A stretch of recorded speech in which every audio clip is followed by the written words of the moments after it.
Welcome to PaddyCast. In this episode, we are joined by former cruiserweight, Commonwealth, British, European, and WBO world champion Enzo Macrenelli.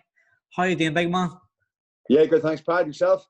All good, all good. So tell us, what we want to know is how you actually get started in boxing.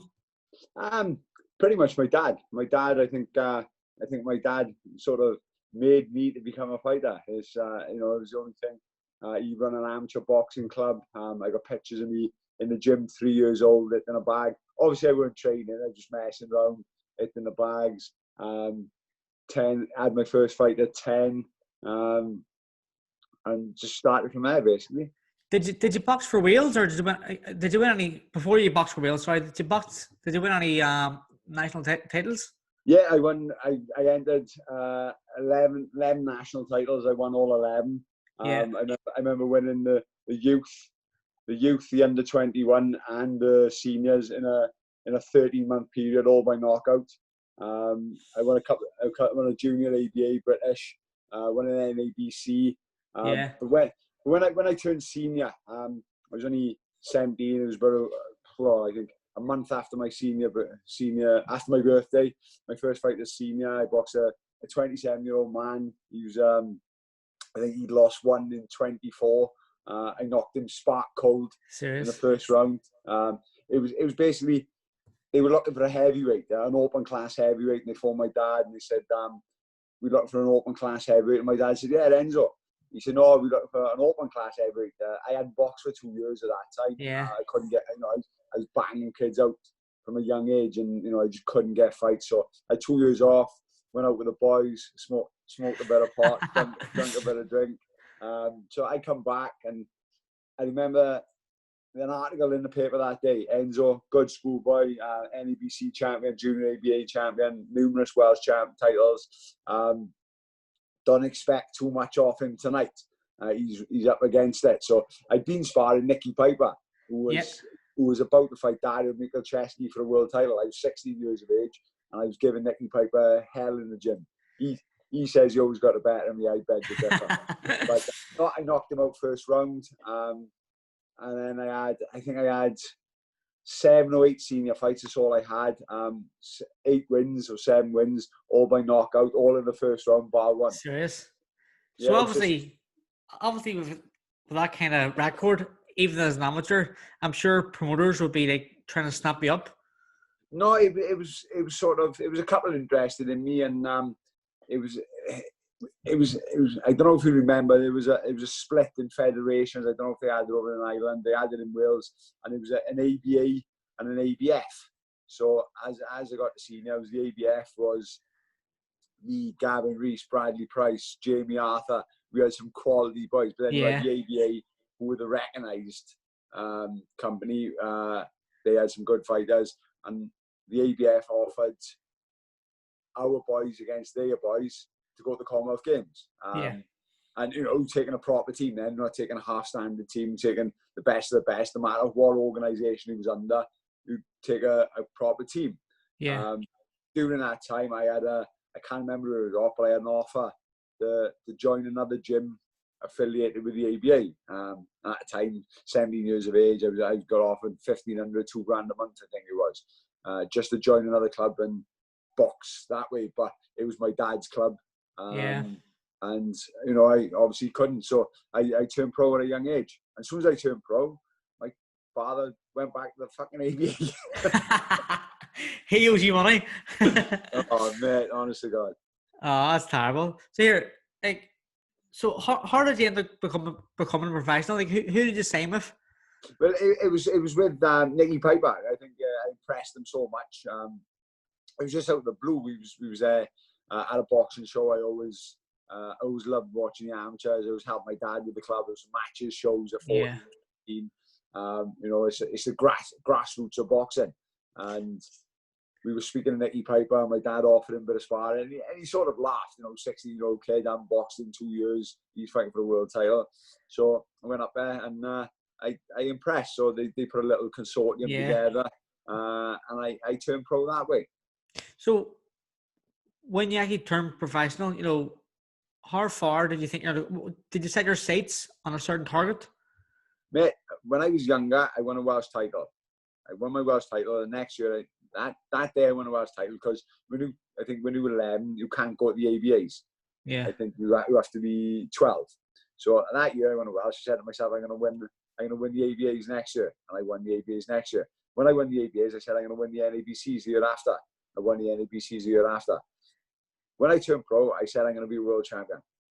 And whether I believed it or not, whether I deep down believed it, I just wondered in my head I was going to. That's the only reason I was boxing, to be a world champion. It was nothing about money for me. It was not about fame for me. It was just I wanted them belts, and thankfully I got one in the end. You certainly got you won it all. But in your fourth fight you lost. Did that have any effect on you at all? Yeah, it sort of kicked me into gear. It was like I turned pro. I actually turned pro at 18. I didn't have my first fight until 19. I boxed a boy called Paul Bonson, a notorious journeyman, don't get stopped. And I won on points. I was devastated. I did knocking all these kids out. I was absolutely devastated. So they put me in my second fight. I boxed a boy called Mark Williams, I think he was. He looked like an Adonis god. He looked the part. I was 19-year-old kid, and I had fire in my eyes. As soon as that bell went, I went out and I knocked him out in 35 seconds. Then I boxed Nigel Rafferty, another journeyman, don't get stopped. 100-odd fights being stopped once, I think he was. I ended up stopping him in the third, 2 body shots, busted his ribs thing. So then I started believing the hype, and I started going out a bit more. I was still training, but I was going out a bit more. And the fight was on local TV, and I thought, never mind. I went out with the boys the night before. There's a picture of me out somewhere the night before I was fighting, and my first televised fight. So I've gone in there, and if I'm honest, at the time he was probably too experienced for me anyway. But it didn't matter. I beat him up for 3 rounds. I literally hammered him. But then all the late nights, all the partying started getting to me, and I sort of the 2 rounds of batting, I come for the 3rd round, and I was absolutely wrecked. And I walked onto one, went down, and I remember speaking to Nicky Piper the week after, and I was only young, and he said, see, we shouldn't have done 6 rounds. We shouldn't have had 6 rounds in a 4th fight. I said, Nicky, you caught me in the fucking 3rd, not the 6th. It wouldn't have made a difference. So I sort of sat back. I went home that night. I went out with the boys. I went back to the boys' house. Didn't want to talk to anyone. I rolled up out of the smoke, and I sort of woke up the next day, and I thought to myself, right, it's either now or never. And I sort of packed everything in. Just packed everything in. Just wanted that belt. Wanted to achieve what I wanted to achieve. And it was a long road from there. Who trained you at this point? Like, who was your coach when I turned pro? Yeah, Charlie Pearson. He was Nicky Piper's old trainer. Yeah, and he was good. Charlie, he sort of got me. He got me to do certain things in a pro way. But if you watch my amateur fights, I'm going to do after. If you watch my amateur fights, I fight exactly the same. Yeah, literally. And the worst thing for me was, in the gym, believe it or not, I was a bit of a stylist. I was on my toes, you won't catch me. I was slick. I'd done hundreds and thousands of rounds with Kazagi. It was always good sparring. But something happened to me on fight night, even from a young age, where I had God-given power, and I wanted to use it. And I just wanted to entertain. Yeah, and here, you didn't, a lot of your fights, you're very, very entertaining. But you mentioned Joe Gonzaga there. And you did do some training with Enzo as well. Obviously, you would have sparred a lot with Joe Gonzaga. How did that experience? So, how do you? So, how did that make you better, or did it?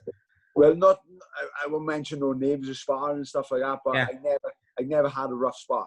No, like I said, I was slick, and I think people used to come down and spar me, and they sort of amazed because they expected me to come out all guns blazing, but then I'm on my toes, I've slipped in, popping a jab, but I never had really competitive sparring where I would say I was in trouble. With Joe, I was always after you on my game. I couldn't be half-hearted, and I'd like to feel the same with him as well. course. So it was sort of with him, with Enzo, sort of got me to that next level. Yeah. Like, you beat Bruce Scott for the WBU title. And a title which back then was very good, because I actually remember I'm a massive fan of Ricky Hatton, and Ricky Hatton held it for so long. How hard for you was winning this title? Well, the mad thing is, I think it was my 13th fight, and what people don't know, back in December, I think I boxed in June, back in December, I failed the eye test. I was so short-sighted, my eyes. I was so short-sighted in my eyes. I used to get someone to go in before me, memorise down to the line you're allowed. My eyes were healthy, Yeah. but I was just short-sighted. So I used to get someone to memorise to get down to the certain line. I'd go in, I go, do. 1 year, I went in, done the same. He said, oh, you've gone really bad. I said, what do you mean? He said, you've gone really bad. He said, say him again. So I said him again. And he said, I said, they right. He said, they not. I said, they right. He said, they not, they numbers. Oh my God. So they caught me out. So I had to have laser surgery back in January. And then I fought in March to see whether they were right. And people don't realise me. I literally couldn't see the top of the chart. Serious? My eyes were that bad. And I fought all them years like that. So with the Bruce Scott thing, Bruce Scott come up, took the fight, no problem at all. Watched him, good fight, 3-time world title challenger. And the thing that always bothers me about that, even though it was for the WBU and it was a title, he was the current British and Commonwealth champion. And they weren't on the line? No, so looking back, I would have rather boxed the British and Commonwealth. So I think I would have been one of the youngest, 22 years of age, one of the youngest in the shortest fights to win it. Yeah, that's bad. Was there a reason why they weren't on the line? I haven't got a clue, mate. It was all in years ago, 2003. And to be honest, I didn't think at the time. Yeah. Just the WBU title. I knew he was a 3-time world title challenger. I knew he was a British Commonwealth champion, but they offered me the WBU. And I remember winning that, and it was all over the paper. Enzo Macrenelli, first Swansea world champion. And I was the first one to put it and say, look, I'm not a world champion. Yeah. I didn't class that as a world title, I said. And they said, oh, but it says on the belt. I said, whatever it says on the belt, don't matter. I said, I won a world title. I said, it's a title that's going to get me better fights. Well, regardless, I think it was maybe 5 or 6 defensive title. You got your chance against Mark Hobson. Knocked him out. How was that kind of fight? What was that night like? I always class myself as the world champion when I beat Dominguez. I think Johnny Nelson, we were number 1, number 2 at the time. I think I was number 2, he was number 1. Johnny Nelson was fighting the winner. So it was sort of like the interim belt. And I boxed at Dominguez, and former 2-time WBC champion, toughest chin in world boxing. You give away, the fight before me, you give away 7 stone to Nicholas Valuev, lost in a split decision or lost on points. He's 5'11" against 7'2". And I'd gone in, he'd never been down in his life. And I remember hitting him in the 3rd round. Best shot I've ever thrown. I thrown one of them jabs. I pulled back. He made him fall short. I got bang, so much shit. He looked at me. He went, "Good shot." So got into a fight, and then I knocked him out in the 8th or 9th of an uppercut, I think it was. So the first time he'd ever been down in his life by the young giant from Swansea. Haye, that's it. Here in the Millennium Stadium as well. Yeah, in Cardiff. It's funny that you say, after your 4th fight you lost, and then you knuckled down, and your only ever defeat came 8 years later, against David Haye in an all-British unification fight. What do you think Haye brought differently to the ring than any other opponent you had? He was, at the time, he was the best I boxed, and I understand that. And I'm not making no excuses, and some people know a few rumours, and I don't really like talking about it, because at the end of the day, no one actually made me step in that ring that night. It got money on the table. It was a big clash, and I sort of let my heart rule my head. The week before, on the Monday, I went to London for the press conference. My kids weren't too well. I'm a family man at heart, and I remember travelling to London on a Monday for the press conference. I should have stayed up in London. I come home, I come home that same night, I caught on my kids had. So if you watch me weighing on the scale, and you'll understand the weight thing. The week before, I had my last sparring in the gym. We'd done it 2:00 in the morning because that's what the fight was at British time. I weighed 14 stone 3.5. So that's half a pound under the 14 stone after the 14.4, which was amazing for me. Come to the weigh-in. If you watch me at the weigh-in, I got a pair of tracksuit bottoms on. I got 2 phones in my pocket, sets of keys, Gary Lockett's wallet, Frank Warren's wallet, and I weighed 13.10. So too late. Again, would I have beat him on a different night? I'm not sure. He was that good, so I'll never say that. Would have I had a much better chance and done myself more justice? 100%. Yeah, but definitely. Like I said, he was that good, and I understand that. Yeah, like I remember that fight because I remember you so as you know, but you can correct me if I'm wrong here, but I remember watching the show years ago. I think it was a week or maybe around David Haye fight, and I think maybe it was Blue Peter. Am I right? Yes. And you punched something, and then measured your punch power, and it was like getting hit by a white fan at 35 miles an hour. Yeah, a 3-ton truck at 35 miles an hour. I always remember that. Load of bollocks, but it sounds all right. No, I've always I tell everyone out there because I always remember out there from years ago. So there's proof that you're a big puncher. From a young age, it was 12 years of age. I sparred a guy came out of the gym, Kerry Farrell. I think he follows you. He follows me, Swansea boy. He was a pro at the time. He wasn't the greatest, but he came up to spar a boy called Craig Kelly from Connecticut down the road a little bit, and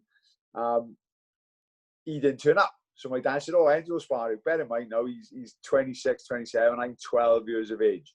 So I jumped in a ring, and I give him all he can handle. And to this day, he always tells everyone, he buzzed me. He said, I didn't tell him at the time, but he buzzed me. So that was my first time I felt I had a bit of power. Yeah. I boxed in the ABA semi-finals that year. I knocked the kid stone cold in 22 seconds at the age of 12. So I dropped my first man at 14. Dropped my first bouncer at 50. So I always knew I could punch. And when we go back to me wanting to entertain, when I was younger, when I was about 13, 14, I boxed, and I boxed a fight, and I boxed. I actually was on my toes, was hitting the jab, boy can hit me, and the crowd were booing. And people don't appreciate boxing as much, and I think that has stuck in my head where I would never want someone booing for me entertaining them. Yeah. I know boxing is an entertainment business, and I sort of, who am I kidding? I just love to fight, and that was me. And it got me in trouble a few times, but it also got me what I wanted. The proper fighting man, that's you were. I just love to fight, and I speak to people and they think, "Oh, why is Enzo so down to earth?" and stuff like that. And it was, boxing for me was nothing more than something I loved. Yeah. And even the amateur game. I remember I boxed in Russia, the European title fight in Russia. I went out there, I knocked the kid out first round, sparked him, won a European title in Russia. I'm in the ring. I'm on the phone to someone in the ring. I'm actually catching on. So obviously my missus phones me. She said, "Who are you fucking talking to in the ring?" I was phoning my dad. I was trying to find out how one of our youngsters got off in Azerbaijan Worlds. Yeah, mate, I love that. And I come back from the Europeans, come back on a Tuesday. I turned up for my Sunday league side on a Sunday for the football, and then I matched my dad's show the following week after. Tell me, are you helping at the minute training amateur club? Your amateur club, yeah? Yeah, well, my dad passed away 8 years ago, so me and my brother took it over. My brother passed away last year. So I sort of umming and ahhing whether to keep it on, because it's too much of my own. I got 50 boys in it, and on my own it was just too hard. So I've got a couple of boys, Luke Jefferson, ex-boxer of my father's. He's helped me. My nephew Tobias Webb, he's helping me out. Yeah, so he's helping me out. I got Mark Davis training the youngsters. So it's going well. Like I said, I got 50 kids in there. That's great. barely charge him anything. And most of the bills come out of my money at the end of the day, if it comes to it. But, you know, when I see these kids suffering from mental health and other things, broken homes, and just give them that hour and a half in the gym where they're happy and they love what they do. And for me, it means the world, mate. Yeah, because boxing, boxing is more than a sport, especially at the amateur level. You know, it brings communities together. It gives kids another outlook on life. You know, it could be a world champion like yourself. I mean, 100%. In that club, you have someone to look up to like yourself. So I think it's great that you kept the club on. Oh, I've done it, like you said, mate, I've done it for years. I used to match the shows, I used to corner the boys. I remember I cornered the boys before the world title fight once. And like before, like, yeah, mate, at the end of the day, I love doing it with the boys. And, you know, I go up there and I've always said, you know, all this uproar about banning boxing if someone, you know, has an injury, and boxing's a brutal sport. Boxing is a nasty sport, and me and you both know, and we'd be lying if we said it's not. And it does take lives. But as you know, because you've been at the grassroots level, Pad, it saves an awful lot more lives than it takes. Definitely. And, you know, it just makes young boys into adults, young girls into women. And it's a fantastic opportunity. And all this, you know, this Black Lives Matter as well. And I seen an interview with Johnny Nelson today. You know, boxing gym's got to be one of the most unracist place you'll ever step foot into. No one cares. No one cares what colour you are, how much money you got. Nothing. It's unbelievable. Boxing's the greatest sport in the earth. I talk about another friend of yours and a fella called Denis Lebedev, and I'm going to mention him because in 2008, the Olympics were in Beijing, and we were at a camp in Russia, right. And he was actually in our camp sparring for one of his fights. So I knew how good he was, how skilled he was. He was unbelievable. But I remember watching you fight him, and your eye was like a baseball, like a big football. Because your eye was so bad, like how did that affect your performance? To be honest, it wasn't so much the eye. I had a new trainer. I went up to Bolton, I trained with Carlins, who let me say, you know, he was a terrific trainer. He's a really good trainer, and I think if I'd have been with him from the start, I would have adapted his methods. But I was sort of, I was stuck in my ways. I knew which way I wanted to fight. I had tremendous power. I had a good jab, but he tried to calm me down. He tried to calm me down. So I've been reckless a few times, and he tried to calm me down. And when we talk about Denis Lebedev, that's probably the fight, apart from the Haye fight, that's probably the one that eats at me the most. Yeah. Because all through the camp, I was sparring, and I remember coming back to the corner, and it was an Irish lad I was sparring, and I won't mention no names, so I don't really talk about sparring. And we done 5 rounds, and Carl come back, and I had a bit of a monk on, a bit of a face on. He said, "What's the matter?" And I said, "Well," he said, "You boxing lovely." He said, "You're not getting caught." I said, "But I'm not catching him either." And he said, "Yeah, but he was so skilled, he was so good." I said, "But I'm not catching him." So he said to me, "Do it your way for a round." And that was his hand gesture, "Do it your way for a round." So I went out, I dropped him 3 times in a round. I come back with the biggest smile on my face. But on that, but with me, Pad, when I got so much, I wouldn't say aggression and pent up aggression. I just got, as soon as my gloves come on, I start punching walls. Not hard, but I just get that's my way. I start focusing. That is my way. Other people chill out. They were having me chilling out, and Carl paid a lot of money to have this sports scientist on board, which he was cutting out my running because apparently running is no good for boxing. And I was trying to believe it, but I didn't. Yeah. And I remember sparring there, going into the ring. I was sort of subdued. You know, I wasn't as pumped up as I was, and I remember catching him. If you watch it, I catch him in the first round on the left up to the body.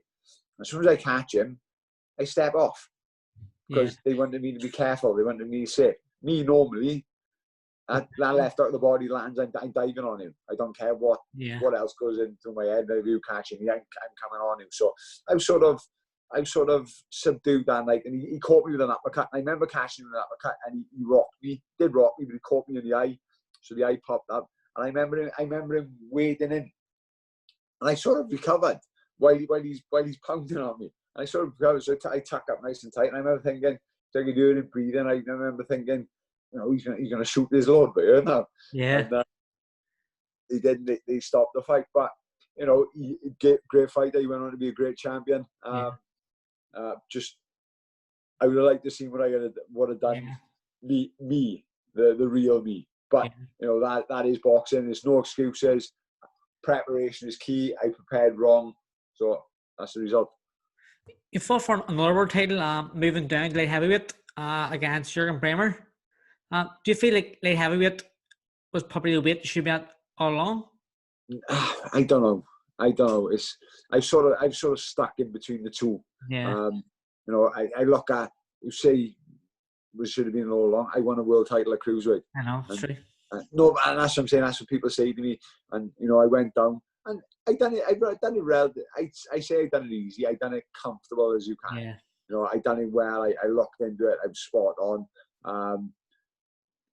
But what I found was when I was cruiser, even though I was a light cruiser, I had fast hands. I was just as strong. I was just as strong, and I hit as hard as any of them.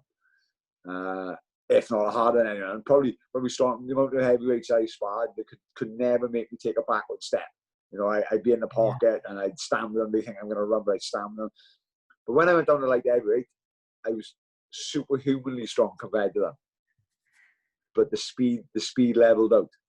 Yeah, it leveled out. Yeah, so the speed leveled out. Whereas I was sort of the advantage of having the fast hands, but giving away a stone at cruiserweight. I was strong enough to get away with it. At light heavyweight, the power wasn't there either. It was still there, but it wasn't there. It wasn't like it was.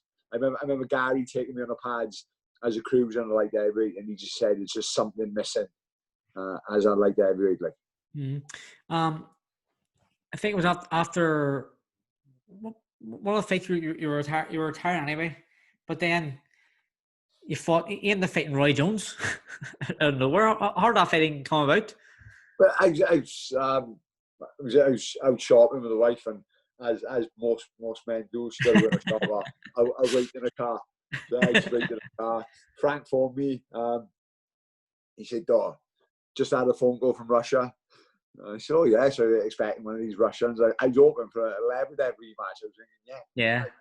And he said, "How do you fancy fighting Roy Jones?" And I said, "Yeah."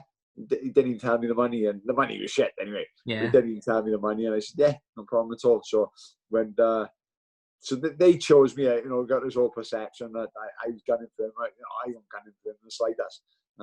Went over to Russia for the press conference. With the time difference, I must have had 2 hours sleep for the press conference. I remember someone in the paper, in one of the Russian paper, they put something like Enzo looked drunk. And to be honest, I sort of slept. You were? I got sleep deprivation. I sort of blurring my words and stuff like that. So I either looked punchy or I was drunk. So we went there at the press conference. Then they had to take us to the arena. So as they're taking us to the arena, a Rolls Royce pulls up. So Rolls Royce pulls up, and Roy Jones jumps in a Rolls Royce. So I said, "Your car be next." I swear to God, mate, they turned up in a 3-wheeler. Tell boy driving. They took me to the arena in a 3-wheeler. I got there, and no cameraman was on me. Nothing, didn't interview me. Nothing. They were all on Roy Jones. When they finally come to me, I said, "Look, he's made a mistake." I said, "He'll get knocked out," and they all laughed, and he laughed, and I said, "I promise you, I'll knock you out." And that's it. And trained hard. Got to Russia, mate. Russia's just different. It's just different. You know, you have professional medicals before the fight. Check your hands, check your heart rate, check your pulse, check your ears, check everything.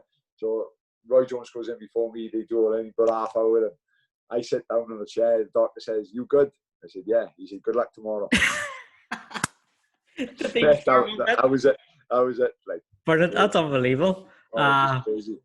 What would you say would be the best moment of your career?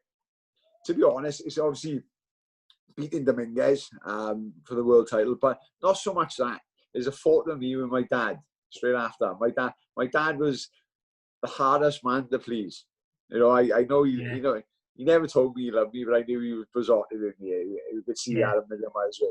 And to see him, to look back in that photo and to see him with a tear in his eye and a smile on his face that his boys just won a world title, that actually means more to me than actually winning the belt. And you know what? Me talk about your dad. I think just me talking here. Like if you were to train one of those kids in your club to be like a world amateur champion or Olympian or something, I think it'd be your dad would look down. He probably think it'd be amazing, you know. Yeah, he would, and you know, it's the worst part for me. The kid I had, which I thought was going to go play, I got a feeling there now. I'm not going to say their names because they all watch us and they all big-headed, so I'll keep them grounded. But I had a kid. He was unbelievable. He was unbelievable. He went to uni. He went to uni in London. I phoned up the rep then because I said, "Look, can you get him in?" They said, "Oh." I said, "He's a good kid." They said, "Oh, different levels up here. We'll see what he's like." Yeah. So he phones me the next day. He said, "He's good, isn't he?" I said, "I told you, he had my left up to the body. He was only a middleweight." We went to London. Went on holiday with the boys. Sent us a video day before. Some girl dancing for him on a boat and in a skimpy bikini, as young boys do. Yeah. Next day, I have a phone call, took his own life. Are you serious? Yeah, mate. And he told me everything. The kid told me everything. Told me his first time with a girl. Told me everything. But there's obviously one thing that he couldn't tell me. So now I make sure the boys know at least once every couple of weeks. Whatever problem you've got 4 trainers here. Whatever problem you've got, if you're worried about sexuality, if you've got problems at home, if you've got money troubles, we're here to talk to you and help you out. So I was like that anyway, but I sort of I'm more for it now since that kid. So I think he would have been the one at that time. I've got a couple there now. I got a couple of boys who want to turn pro as well, but they want to turn pro with me. But like I said, if I do, I do. If I don't, I don't. As long as I can change their lives in some way or another. Exactly. Like you've seen it, Pad, and it's hard to explain to people when they say about how brutal it is and how it should be banned and stuff like that. It's hard to explain to people if they haven't seen what we have seen with the boys in the gym. Exactly. It's crazy, isn't it? I know. What would you say would be the lowest moment in your career? Probably the Haye fight. Haye fight. Yeah, probably the Haye fight because it won me 100%. And like I said earlier, I got no excuses. And if we'd have boxed on a different night, I might not have beat him, and he might have done the same to me again. I think he was that good. And it's nice to know that I spoke to him not so long ago, and he said by far that was the best shape he'd ever been in his life. Yeah. So nice one, Dave. Right? But that's probably the hardest one because I didn't give my best, and I think if I'd give my best and I'd lost, I can always say I lost to the better man. Yeah. I know. For me now, I can always say I lost to the better man on the night, but I can't. Even though he might have been, I can't actually say it. So I think that would probably can't say that he beat the best version of you. Yes, exactly. Like you said, he might have. He might have, but I don't know. Did you find it tough mixing like a normal social life with your hard camps? I was lucky because my camps all at home. With Enzo Macrenelli, it was just crazy work ethic, man. I've never seen that. All these people train 2 or 3 times a day. Sometimes we just train once a day, but it's like 3 hours, and it's like we used to have a hill by his house. It'd be like 6-7 miles. So me and Joe would have to run that hill. We'd have to get in within 7-minute miles, come back to the gym, straight in 12-round sparring, me and Joe. Then I'd go on the bags for 4. He'd go on the pads for 4. Then we'd swap over. Then another day, then we would do, we had steps outside the gym, 20 steps. We'd be up and down there 100 times, actually warm up, and do 12 rounds on the pads. The night I won the world title against Dominguez, 2 days before, he took me on a 12-round pad session. We had a rugby club outside the gym. He made me sprint up, sprint back, 10 burpees, 12 sets. Right? That's 2 or 3 days before the fight, if you watch me going into that ring, if you watch the video going into that ring, I can't walk up the steps. My legs. So I got sore. but it worked, mate. What he did worked. Here, how do you feel about the current situation? Like, where the fights are behind closed doors. It's hard, but I think for some of these boys, I think what people don't realise, these boys don't get paid unless they fight. Yeah, that's true, And that's the thing. And if I hold on to the fact I want one more. I've been sparring again, and I know Tommy's got a European title to fight. Yeah. Soon, which I'm chuffed him. I like Tommy, so I'll offer myself a bit of sparring if he needs it. So I'd like to, I'd like to have the one. I couldn't do it behind closed doors. Yeah. I'd have to have a crowd there just to say ta-ra, say goodbye. But it's been good for boxing purists, where you see some fights, you hear the noises, they can hear what you hear. But like I said, some of these kids, they can't get fights, and some of the matches have been good because of the fact you can't bring fighters over. Yeah. So you can't bring these Latvian road sweepers over. Exactly. For a 30-second job. Not to fight decent opponents now. Like, I was going to ask you, you just mentioned there now about you were loving our fight, because I remember talking to you last year. When you swear at my boy. when my 12-year-old was looking down to me. I don't know what happened. What were the manners? No, but you did look a monster compared to you.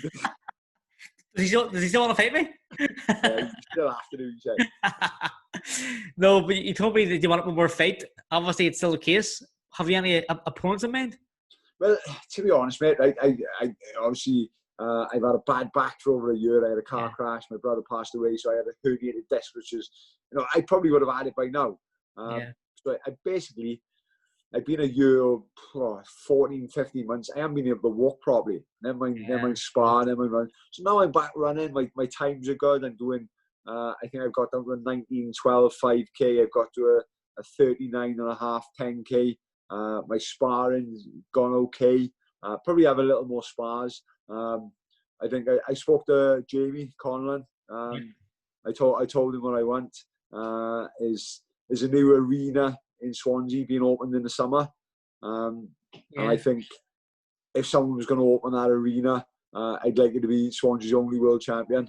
Well, you know what, Enzo? I think, like, when old Tommy is going to win the European title, right? Call him out and say, Tommy, I want to fight you for the European title as well. No, I know. Jamie knows that I like. And I won't mind having a couple of fights just to see where I'm at, just get the experience. I leave it for these youngsters, Tommy, Richard Biacco, or Corley. They can all fight each other. I'm a big fan of Tommy, a big fan of Richard, Isaac Chamberlain, Corley, Chris Billam-Smith. All good fighters. Yeah, all good fighters. But when I look at it, I wouldn't mind someone. I'm just one of these crazy fighters. I remember hearing Kovalev was coming up the cruiser, and I remember saying to Jamie, "I'll fight them." You said, "You're mad." I said, "Yeah, I'll fight them." But you know what? You have the name, so you're the money fight. You know what I mean? But then you look at the world champions at the moment, and I know I'm not what I was. I know, and I look at all the world champions, the Bradis and stuff like that. But then I look at Makabu, and he's a WBC champion. Don't get me wrong, I'd have to be on him again. I think I could knock him out. I think he could knock me out, but that's me. So if I could have a couple, maybe get something big for the Swansea arena. Jamie, I sort of lead them as well. So they know what I'm after, what I want. I was supposed to go to Ireland to spar Niles Kennedy before the lockdown.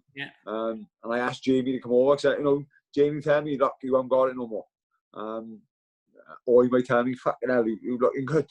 So I'm one of these boys that I want this last fight, and I think I still got something to give, and I think I still got plenty there to give. But I got so much going on. If I don't, I'm happy training the boys. Well, you know what? See, if you ever do fight in the arena in Swansea, I'm going there to support you, 100%. I'm sure you'll get a freebie off the NCK boys as well. Of course I will. If not, you'll give me it anyway. I'll sort you out. But no, that would be it for me. to say, like I said, if I don't, I'm happy training the youngsters. Yeah. I got great boys, and I think a lot of fighters, when they retire, they got nothing. They got nothing to keep them things. So I got something, but ideally, I cherish that thought of that one last one and getting over my herniated disc. The thought of having one last more probably got me through it. Yeah. If I do, I do. If I do, it'd be amazing. If I don't, that's what it is. But we'll see. Yeah. Here, so just before we end, I'm going to do a quick fire round of 5 questions, okay? Go on. If you could choose a different sport, what would it be? Now, I know you're a massive pro Welshman, so I'm guessing it's going to be rugby. Never played rugby in my life. Never? One game in school, I loved it. None of my mates loved it. They were all playing football, so I ended up didn't join. So, but if I had to pick one sport, probably because I competed at it, jiu-jitsu. Serious? Yeah, I loved it. I remember I boxed Wayne Braithwaite. Yeah. I boxed Wayne Braithwaite on a Saturday. On a Sunday, I went to watch the boys fight in the Bristol Open in jiu-jitsu. One of them said, "Do you fancy a crack?" I said, "Yeah." And I lost in the semis, I think.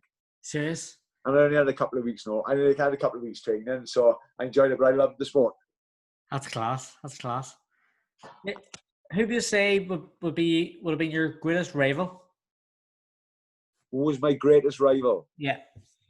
I don't know. I didn't really have rivals. Obviously the Haye was the one that got the imaginations. But as for rivals, no, I wouldn't say it. Did you have a pre-fight superstition? I must have wore the same socks and the same pants for about 10 years, and I wouldn't sign an autograph the day of the fight. You won't? No, I'd have photos. Oh, I wouldn't sign an autograph on the day of the fight. Okay. Strange, you know. Have you got a favorite quote or a favorite saying? No, not really, mate. It's just give your best. That's what we have in my gym, and it should be in most gyms. Is no such word as can't. Of course, yeah. There's no such word as can't. Definitely as well, yeah. Yeah, there's no such word. You've got to try. You try, you fail. At least you tried. Yeah. Favorite sports person, past or present? Any sport? Yeah, any sport. Yeah. Probably Jordan. I was a massive basketball fan when I was younger, so probably Jordan. Boxing, Tyson. I love. I guess so many. You got the Mexicans, Barrera, Chavez. I loved all them. Football, Roberto Baggio. Roberto Baggio. Got to be Baggio. So yeah, got a few. Brilliant. But listen, Enzo, it was fantastic having you on the podcast. And enjoyed. I really hope that fake is off for you because I'll be there. And top man. Wish you all the best. Top man. Cheers, Pad. Brilliant, Enzo.